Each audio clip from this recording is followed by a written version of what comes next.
hahabulin ka niya lalo. Gawin mo lang ang spell na ito. Hahabulin ka niya lalo at mamahalin ka niya habang buhay.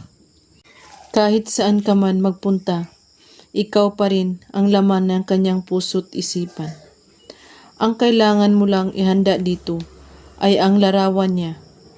Kunin mo ang larawan niya at titigan ito ng 1 minuto.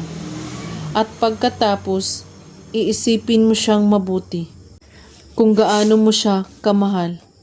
At pagkatapos, halikan mo ang larawan niya ng 3 beses at sabihin mo ang spell na ito ng pabulong. Zor, Abraxas, Ikludon. At sambitin mo ang pangalan niya at sabihin mo, lumapit ka sa akin, mahal.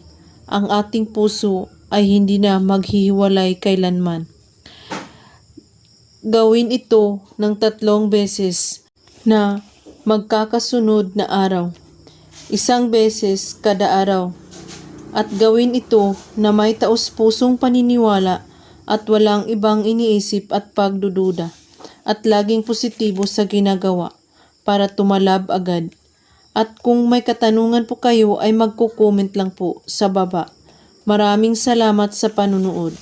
May God bless us all.